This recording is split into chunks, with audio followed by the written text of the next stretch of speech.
Assalamualaikum warahmatullahi wabarakatuh. Alhamdulillahilladzi arsala rasulahu bil huda wa dinil haqq liyudhhirahu 'ala dini kullihi wa kafaa billahi shahida. Asyhadu an la ilaha illallah wahdahu la syarika lahu wa asyhadu anna Muhammadan 'abduhu wa rasuluh. Allahumma shalli wa sallim wa barik 'ala Muhammadin wa 'ala alihi wa ashabihi wa man tabi'ahum bi ihsanin ila yaumiddin. Ma'asyiral muslimin, jamaah Bapak dan Ibu sekalian yang dimuliakan oleh Allah Subhanahu wa taala. Alhamdulillah atas nikmat yang Allah Subhanahu wa taala berikan. Salam dan juga salam semoga Allah limpahkan pada baginda Nabiullah Muhammad sallallahu alaihi wasallam beserta para keluarga, sahabat dan juga umatnya yang selalu istiqomah hingga akhir zaman. Bapak dan Ibu sekalian, alhamdulillah malam hari ini terasa semakin dekat kita dengan bulan suci Ramadan ya. Sudah siap Pak untuk bulan Ramadan? Ya. Bismillah ya.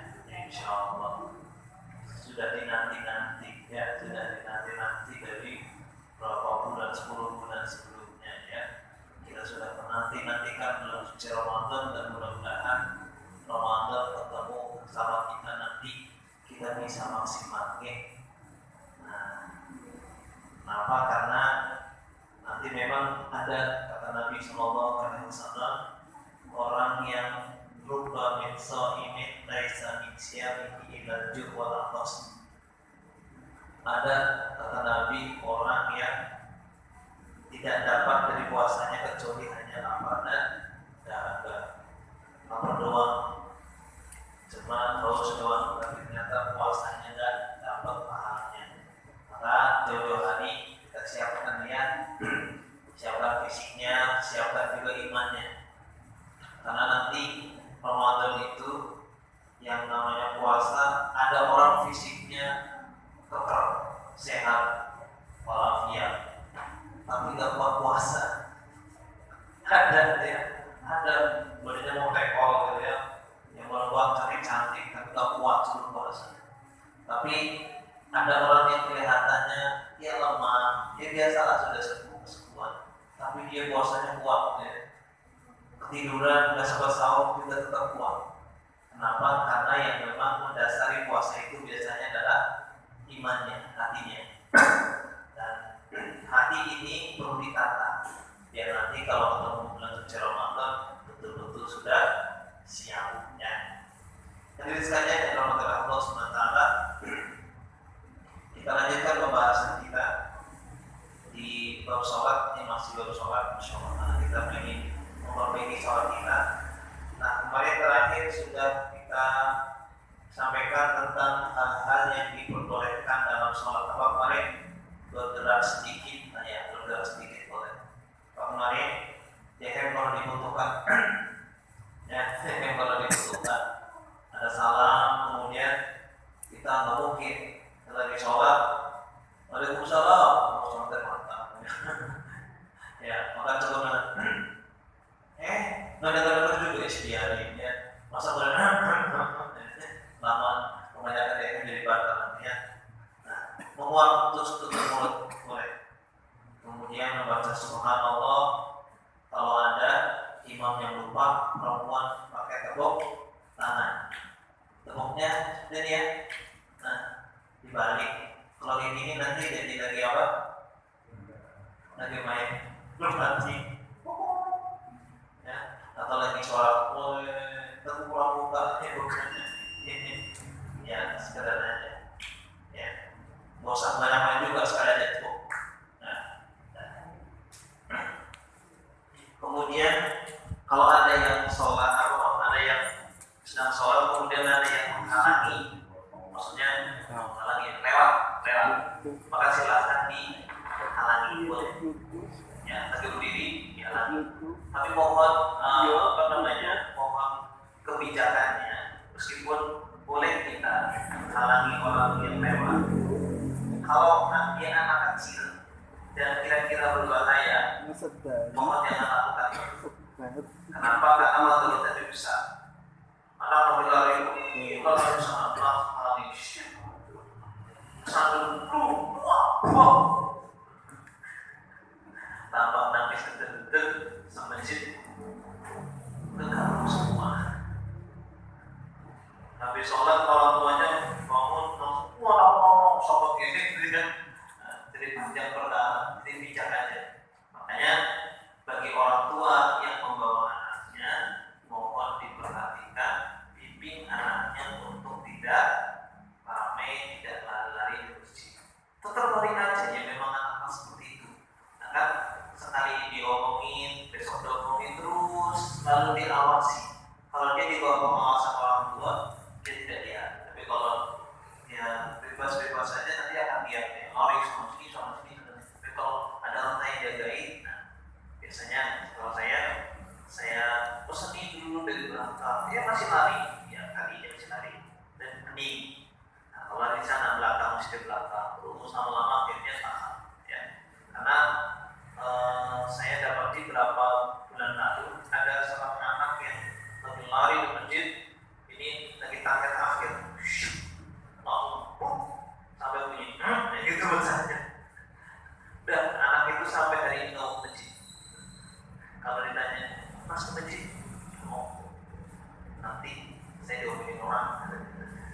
Jadi trauma. Makanya hukumnya kan boleh ya, hukumnya boleh. Sesuatu yang boleh ini jangan jadikan sebagai satu sebab yang mudaratnya lebih besar. Oke. Kemudian kalau ada bahaya seperti ular ya, ada ular lewat boleh dibunuh dulu. Ada kalajengking lewat boleh dibunuh dulu. Ya, kita gimana caranya? Nah, kemudian garuk badan dengan tangan boleh. Ya. Bahkan Rasulullah SAW pernah disebutkan dalam riwayat itu memberi isyarat dengan tangan ketika beliau menjawab salam. Ya, Allah gimana ini cuma isyarat aja bahwa dia menjawab salam. Jadi gerakan-gerakan ringan itu diperbolehkan. Nah, kemarin saya sudah sampaikan bahwa ada pembahasan setelahnya, itu yang sudah berlalu. Ada pembahasan setelahnya adalah tentang sujud sahwi. Sujud apa? Sujud sahwi.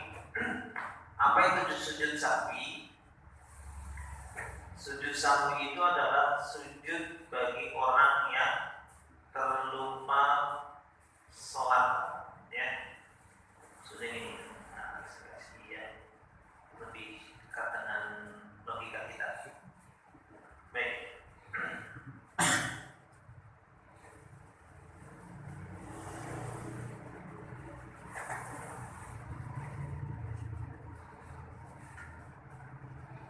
Sujud sahwi ini adalah sujud yang dilakukan ketika seorang ragu, ya, ragu tentang jumlah rakaat. Misalkan saya tadi salatnya udah 2 atau 3 ya, benar?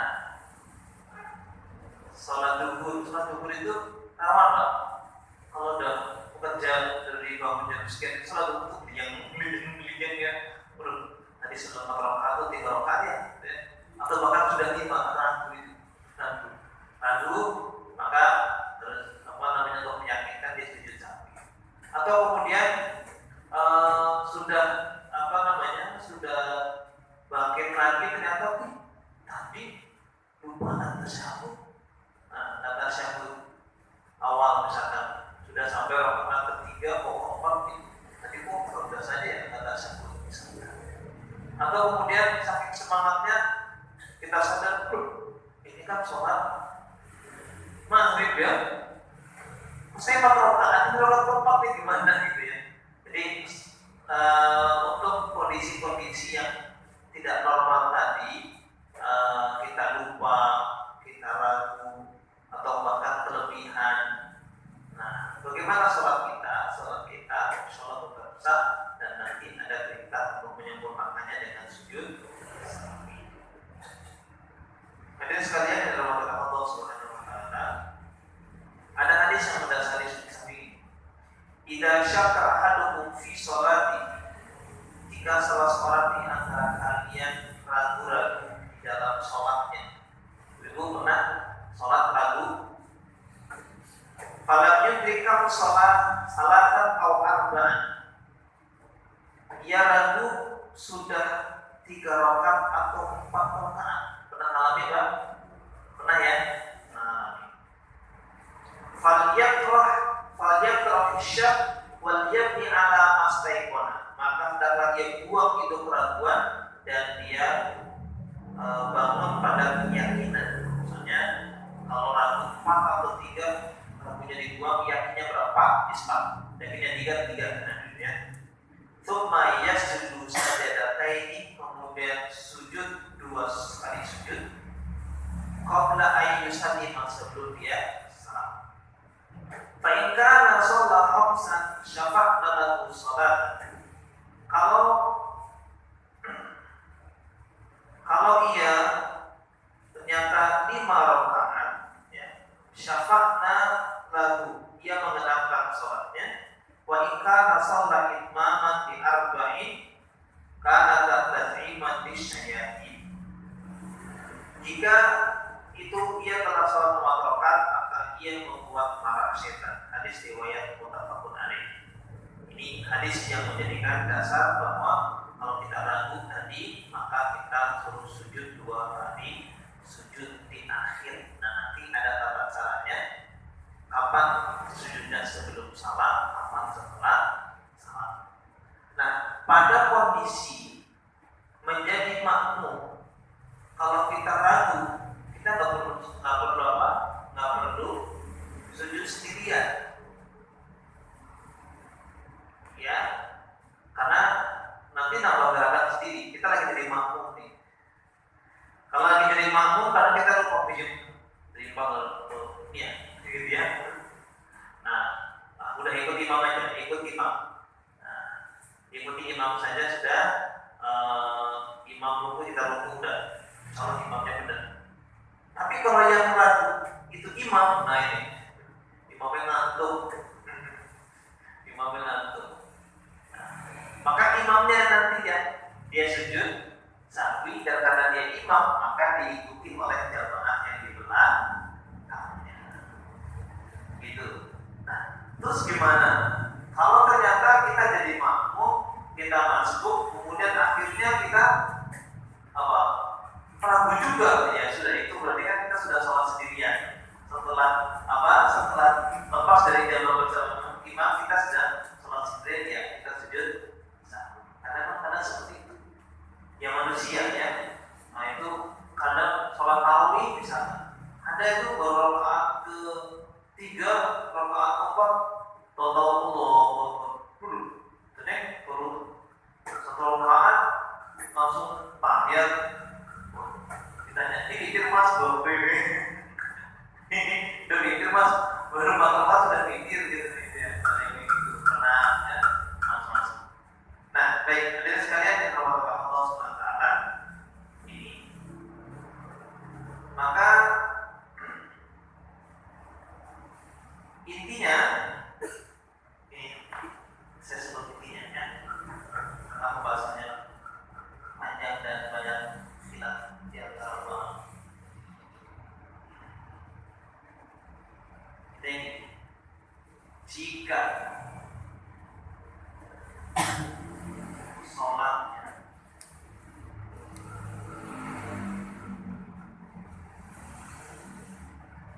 perlu ditambah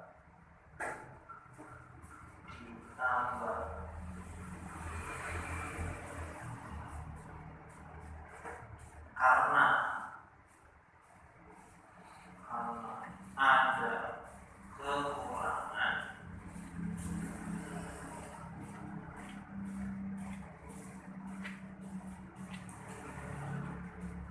maka sujud sahwi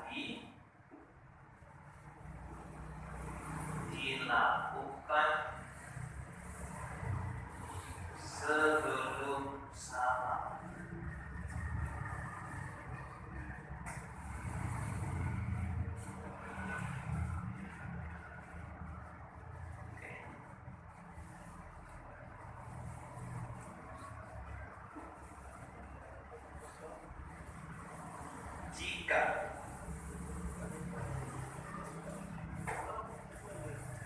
sholatnya sudah pas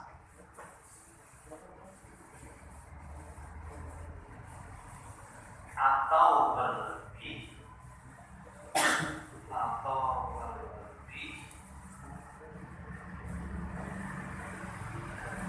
maka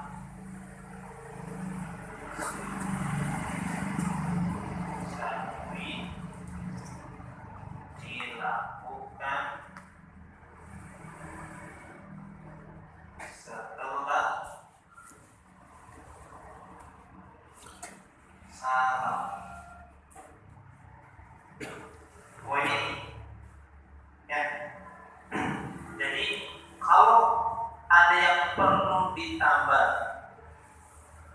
karena ada kekurangan di sini, misal kita lupa tasyahudnya, apa yang perlu ditambah? Hal-hal yang rukun disebut ya, hal-hal yang rukun ketinggalan, lupa nggak baca Fatihah, lupa nggak ruku, lupa tasyahud. Biasanya suka lupa tasyahud 12 ya, apa namanya, rakaat kedua langsung naik aja ya.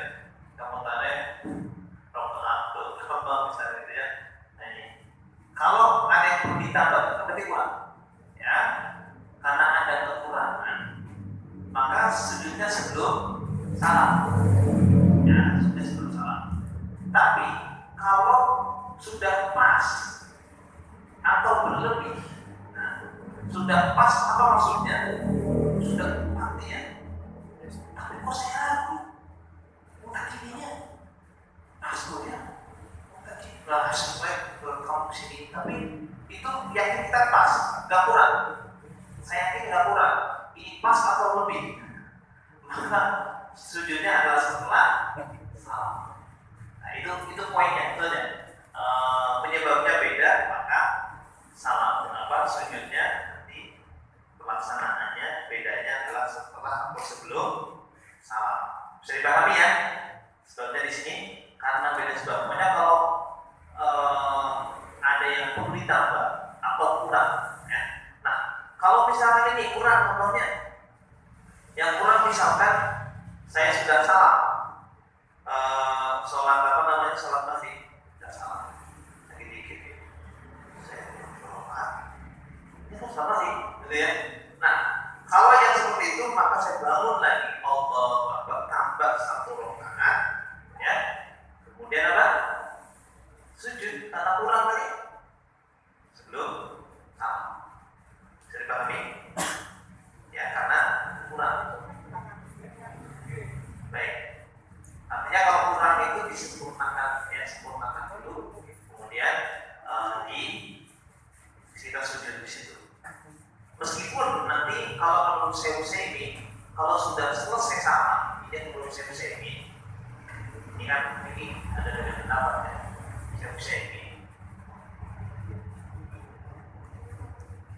Saya ini menyebutkan kalau sudah salah kemudian kita apa namanya, kita nambah, maka nanti dia setelah salah.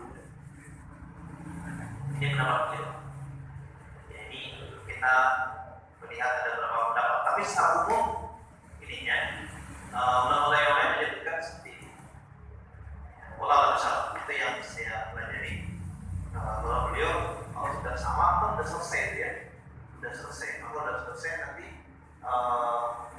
sujudnya setelah apa? Setelah salam. Nah, jadi sekalian dirahmati Allah Subhanahu Wa Taala. Terus ketika sujud apa yang harus kita lakukan? Setelah tahiyat selesai, ya, setelah doa tahiyat tasawuf akhir selesai, kemudian kita sujud sebagaimana sujud biasa doa. Nah, doanya kalau menurut pendapat dari Imam Nawawi, berarti Madzhab Syafi'i, doanya gini. Doanya subhanalladzi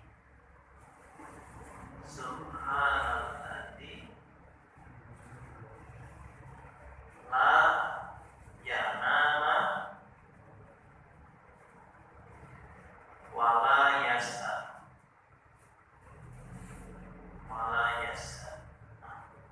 Maha suci Allah yang tidak tidur dan tidak lupa.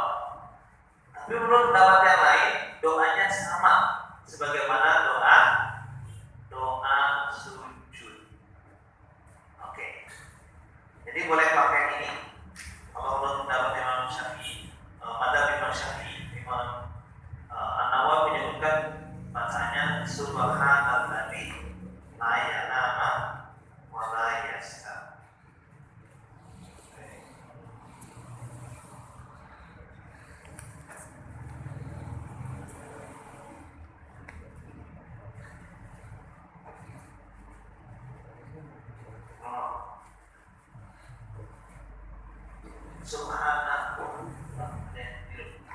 Subhana man layana, bukan subhana lagi.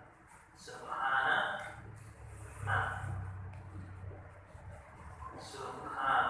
man layana wa la yasna. Oke. Kita ikuti. Subhana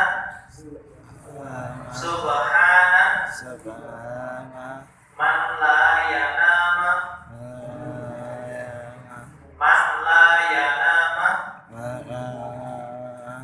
wala yasha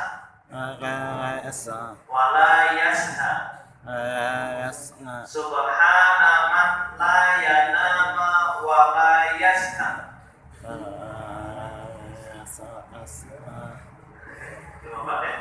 Nah, tengahnya lihat pakai ya saja subhana rabbil a'la, subhana rabbil a'la, subhana rabbil a'la, itu juga boleh. Ya, boleh. Kalau ini menurut madzhab Imam Syafi'i, madzhab Syafi'i demikian. Nah, terus antara dua sujudnya bahasanya apa? Sama kayak kita sholat. Nah, ya. Jadi poinnya kalau misalkan masih dalam rangkaian yang sebelum salam ini, maka kita tinggal setelah selesai tasyahud kita sujud 2 kali. Sujud nambah mana? Ya, nambah. Nah, nambah ya di situ. Kemudian selesai diakhiri dengan salam. Oke, paham ya? Nah, kalau yang setelah salam bagaimana? Menurut sebagian ulama harus dimulai dari takbir Allahu Akbar. Ya, kemudian apa? Sujud. Jadi takbiratul ihram dulu, Allahu Akbar ini. Harus lengkap Allahu Akbar. Kemudian sujud. Tapi sebagian lagi berpendapat enggak pakai takbiratul ihram, hanya takbir menuju sujud. Nanti Allahu Akbar. Maksudnya sujud, ya sujud, kemudian doa antara dua sujud, ya, kemudian sujud lagi, kemudian kita langsung duduk. Baik, maka pada saat kita duduk di antara dua sujud pun posisinya sebagaimana kita sholat, ya, sebagaimana kita sholat, ya. Kembali dari sini mau pakai ini atau mau langsung berarti kan? Nah, sini dulu sujud, kemudian duduk kayak tasyahud awal ya. Karena duduknya antara dua sujud, duduk antara dua sujud. Sujud lagi, kemudian langsung duduk tasyahud kedua, kemudian salam. Diakhiri dengan salam lagi. Ya, jadi kalau yang ini pastikan diawali dengan takbir, diakhiri dengan salam. Yang ini sudah include di rangkaian, ya. Yang ini sudah include di rangkaian. Yang ini harus dimulai dengan takbir, diakhiri dengan salam. Nah, terus tugas kita sebagai imam bagaimana? Ya, imam. Kalau sebagai makmum bagaimana? Ikut mawon. Ya, ikut aja. Nah, makanya kemudian sampai kalau saya baca webnya NU Jawa Barat, NU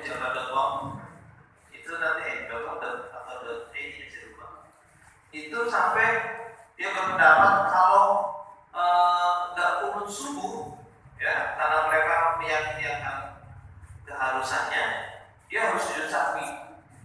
Tapi yang lain katakan tidak, yaitu pendapat. Ya, itu pendapat. Oke, kita berlepas dari pendapat itu, yang jelas inilah sujud sahwi. Maka jangan kaget kalau misalkan ada yang lupa, masih lupa, kemudian nanti sujud apa mandi kayak? Kok sujud mandi? Merasa gitu ya. Nah, kayak gitu ya. Pernah nggak dapatin ini sholat apa namanya? Sholat id nggak ada takbir yang banyak itu, yang 5. Biasanya rakaat kedua. Atau pernah juga rakaat pertama. Nah, kalau sholat id biasanya Allahu Akbar ya, sampai berapa ke 7 ya. Nah, 7 di awal, kemudian yang kedua 5 kan. Tapi tahu pertama itu ya. Terus Bismillahirrahmanirrahim. Langsung Al-Fatihah. Nah, gimana itu? Sujud sahwi nggak kira-kira? Masih habis sholat pernah saya punya teman saking groginya dari mahasiswa diundang untuk mimpin sholat di Bekasi waktu itu, Pondok Gede.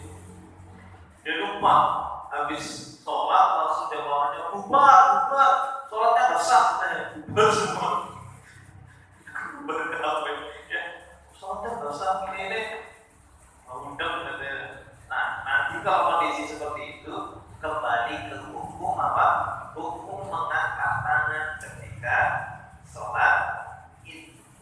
Nah, ada hukumnya. Nah, yang kalau hukumnya adalah tidak sampai wajib, ya, tidak sampai wajib. Sehingga misalkan lupa pun ya masih sah.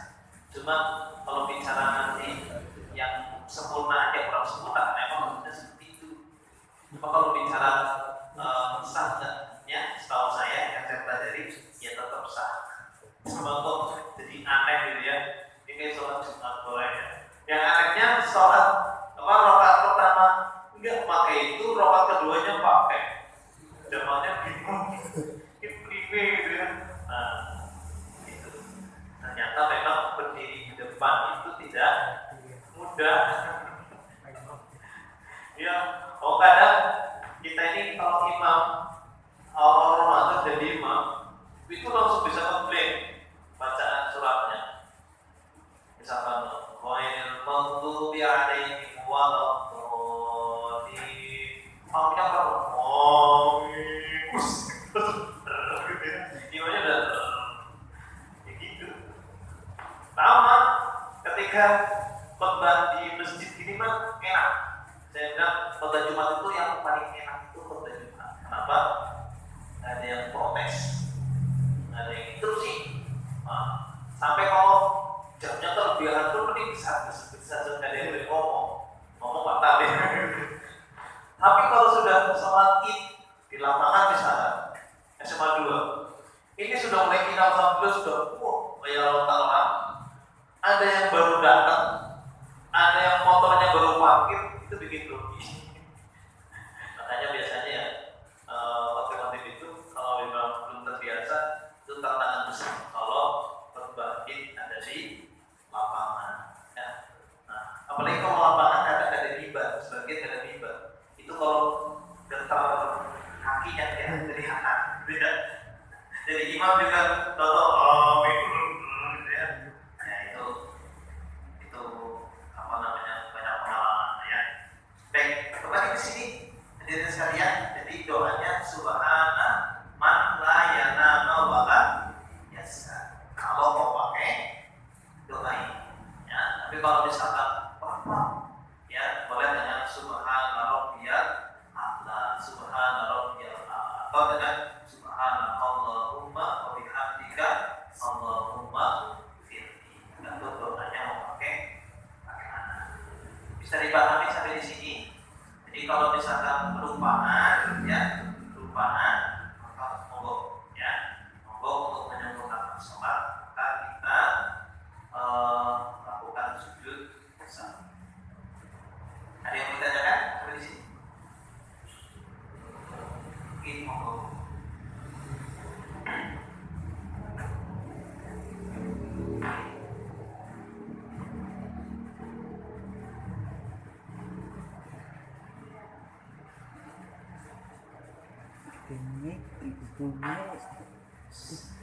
sholat fardu terus ada yang kurang, terus tidak sujud sahwi, habis itu dibaca dan diganti dengan pikiran. Nah, baik, harusnya dia tetap sujud sahwi karena ada rukun yang ketiga, ya, ada rukun yang ketiga. Nah ini memang nanti kalau bicara tentang hukum sujud sahwi sendiri, dia memang ada macam-macam ya. Tapi Rasulullah sudah melakukannya, ya Rasulullah sudah melakukannya, artinya sebisa mungkin kalau memang apa namanya, kalau memang lupa ya kita sujud, cek dulu kita dapat lama.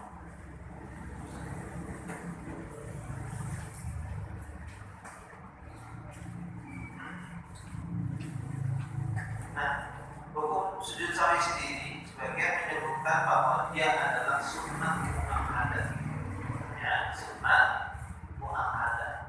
Artinya kok ya kalau mulai gengsi gitu ya, kemudian lagi gitu ya. Terus imamnya gengsi terus gimana gitu ya? Ada yang mau gengsi, akeh gitu ya. Dia tetap sah, tapi jadi sholatnya tidak sempurna, ya sholatnya tidak sempurna. Nah ini nanti sebenarnya bicara hukum ini nanti ada yang sampai lebih dari sunnah muakkadah kalau sampai rukun yang ketiga tadi ya. Nah kalau sekedar ragu mungkin, tapi kalau rukun ketiga, kalau kan dalam apa namanya penjelasan ulama yang lain, kalau rukun sampai tiga berarti ya mari kita pelajari apa?